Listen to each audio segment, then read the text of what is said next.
Hi there, I'm Peter Millard, and this is 10 Minute Workshop, where 10 minutes in the workshop is never enough. In the workshop this week, well, we're out of the workshop actually, because it's time for the installs on this big job of mine. It's coming up next. Now, as I think I mentioned right at the start of this series, there really wasn't a lot of time to shoot much on the installs because time was just so tight. But I'm going to talk you through the bits and pieces that I've got, and we're going to start with the cabinets in the green room. Now, the corner cabinet went straight in without any real issues. You may well have seen a few snippets of this video in the corner cabinet video. It all went together extremely well and according to plan.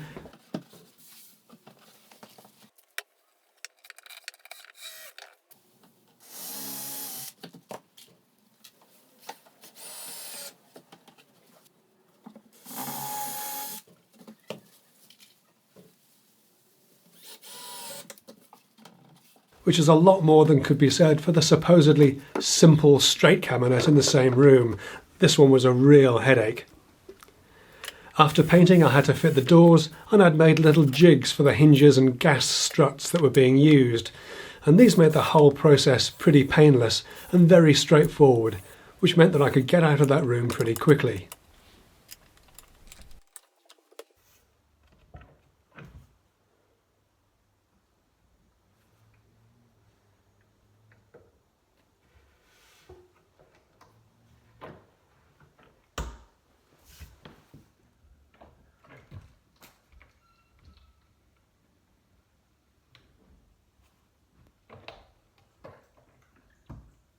So now it was time to move into the study, and it turned out that the walls and floor in this room were a complete nightmare. Not only did the floor fall away by 40 millimeters between the two tower bookcases, making them lean dramatically away from the wall, but the back wall itself fell away at the top and significantly more on the left-hand side, far more than I'd allowed to scribe. Once the towers were levelled up, I had to trim 20 mil off the right-hand side and raise the left-hand side by the same amount.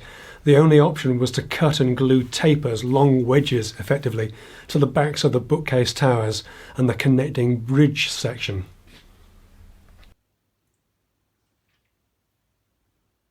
This at least put them in contact with the wall and meant that they could be glued in position and the battens screwed in place. I fixed other battens onto the wall for the bridge section and glued this in place one piece at a time. First with the bottom section,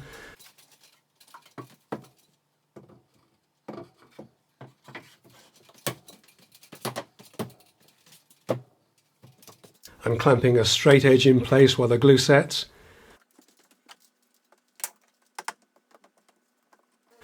And then the top section, followed by the dividers. These were all glued in with a 30-minute PU adhesive, as it's less grabby than PVA, and clamped up tightly to give them time to set. Now, while that was happening, I fitted the desk, basically a deep shelf, into the left-hand alcove, again using exactly the same principles.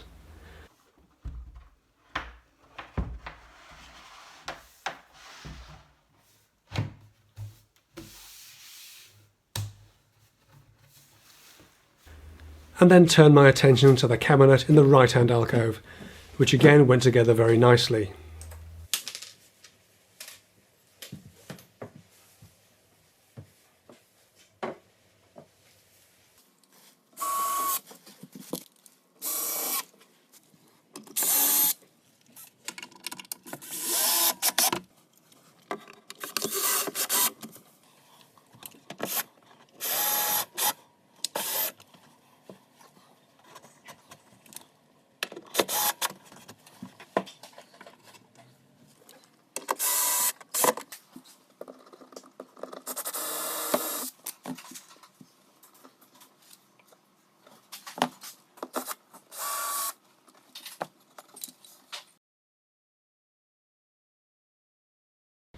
Now, with the main cabinetry all done, I could fit the skirting boards all around. Can you guess which scribe was mine?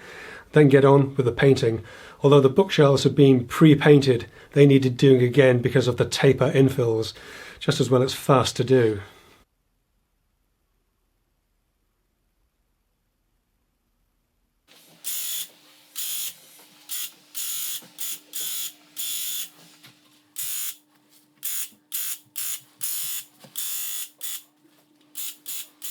And with all the painting paraphernalia cleared away, I could bring in the banquette, and yes, it fitted perfectly, thank you for asking, and slip the drawers in, tweaking them as needed on the Movento runners.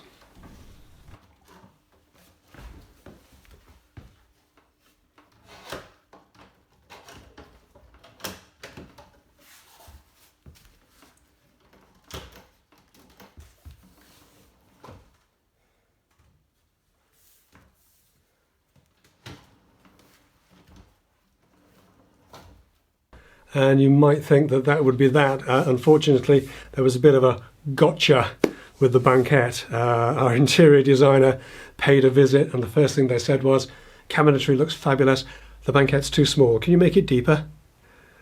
Yeah, how much deeper? 125 mil. 5 inches. Why, yes, of course I can.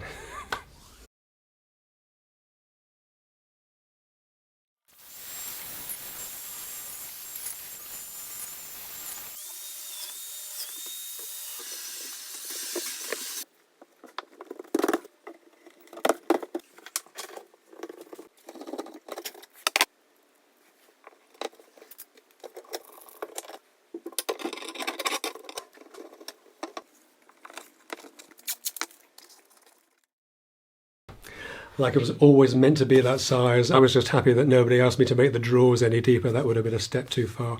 But that was it for this job, really. I'm going to end it here with some photos of the final rooms as they've been rehabited, just to give you a feel of the overall flavour of the job. I'm really proud of this work. It's some of the finest work I've done.